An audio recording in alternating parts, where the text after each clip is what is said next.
ప్రతి అక్షరం ప్రజల పక్షం. HR9 న్యూస్ టీవీకి స్వాగతం, సుస్వాగతం.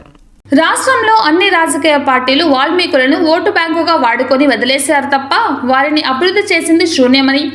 అయితే వైఎస్ఆర్సీపీ అధినేత సీఎం జగన్మోహన్ రెడ్డి ఎంతో దృఢ సంకల్పంతో వాల్మీకులను గుర్తించి ప్రజాప్రతినిధులను చేసి వారికి కూడా సమాజంలో మంచి గుర్తింపునిచ్చిన ఘనత సీఎం జగన్మోహన్ రెడ్డికి దక్కుతుందని మున్సిపల్ చైర్పర్సన్ ఇంద్రజ పేర్కొన్నారు. ఈ సందర్భంగా హిందూపురం పట్టణంలోని నూతన వాల్మీకి దేవాలయంలో ఆదివారం వాల్మీకుల ఆత్మీయ సమ్మేళన కార్యక్రమం నిర్వహించారు.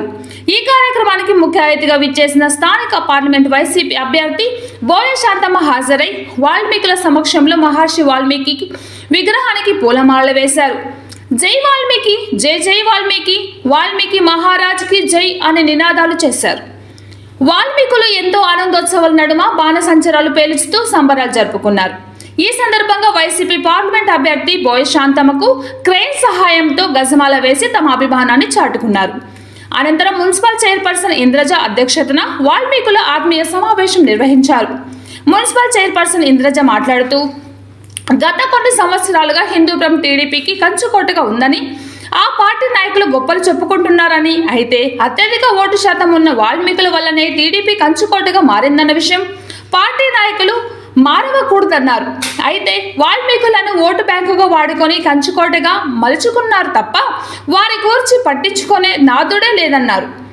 అదే సీఎం జగన్మోహన్ రెడ్డి ఎంతో దృఢ సంకల్పంతో అత్యధిక వెనుకబడిన వాల్మీకులను గుర్తించి వారిని అన్ని రంగాల్లో పైకి తీసుకురావాలని సంకల్పంతో వారిని ప్రజాప్రతినిధులు చేసి చట్టసభలకు పంపిన ఘనత సీఎం జగన్మోహన్ రెడ్డికి దక్కుతుందని ఘంటాపథంగా తెలిపారు. తాను ఒక వాల్మీకి కులానికి చెందిన సాధారణ మహిళ.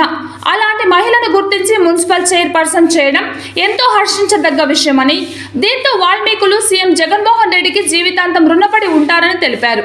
పార్లమెంట్ వైసీపీ అభ్యర్థి బోయ శాంతమ్మ మాట్లాడుతూ దేశంలో ఎక్కడా లేని విధంగా ఏపీలో సీఎం జగన్మోహన్ రెడ్డి ఎంతో సదుద్దేశంతో ఎస్సీ, ఎస్టీ, బీసీ, మైనార్టీ వర్గాల వారికి అన్ని రంగాల్లో ప్రాధాన్యత ఇస్తున్నారని, ఇందులో ప్రధానంగా చట్టసభలలో పంపుతున్నారన్నారు.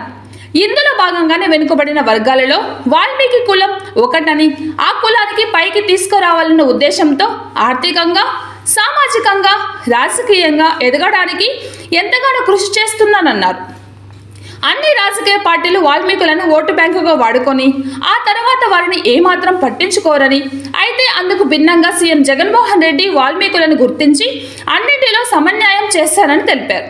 సీఎం జగన్మోహన్ రెడ్డి పరిపాలనలో వాల్మీకులను వార్డు మెంబర్ స్థాయి నుండి ఎంపీటీసీ, సర్పంచ్, ఎంపీపీ, జిల్లా పరిషత్ చైర్మన్లు, ఎమ్మెల్యేలు, ఎంపీలు, రాష్ట్ర మంత్రులను చేసిన ఘనత సీఎం జగన్మోహన్ రెడ్డికి దక్కుతుందన్నారు.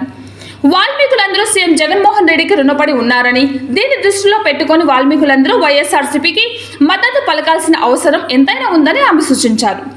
బోయ కులానికి చెందిన ఓ మహిళను గుర్తించి పార్లమెంట్ అభ్యర్థిగా ప్రకటించడంతో ఎంతో సంతోషమని, ఆశీర్వాదాలతో గెలుపొంది మీకు సేవ చేసే భాగ్యం కల్పించాలని కోరారు.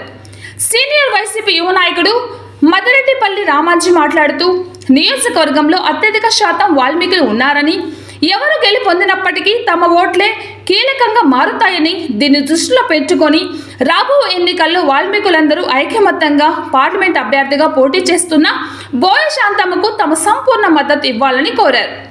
ఈ కార్యక్రమంలో వాల్మీకి సంఘం నాయకులు డిఆర్జీ శ్రీనివాసులు, ముద్ద రంగప్ప, వైసీపీ కౌన్సిలర్ నాగమణి, నాయకులు లోకేష్, లక్ష్మీనారాయణ, చిరంజీవి, శ్రీనివాసులు, సునీతమ్మ, శేఖర్ తదితరులు పాల్గొన్నారు.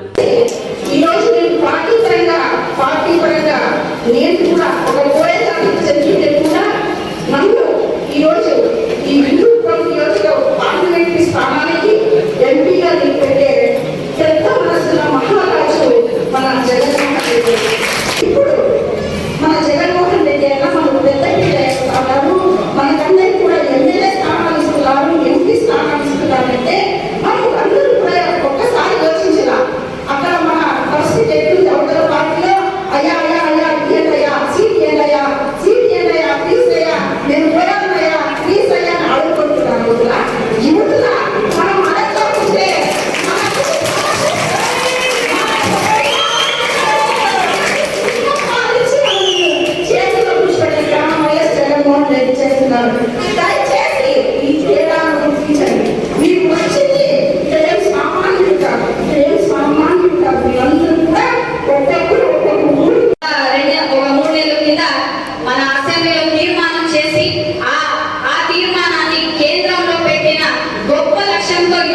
చిత్తశుద్ధితో మన సీఎం జగన్మోహన్ రెడ్డి అన్న గారు మనల్ని ఎస్టీలో చేర్చాలని ఒక కేంద్రం పంపించి అది కూడా ప్రాసెస్ లో ఉంది, కానీ ఖచ్చితంగా అవుతుంది.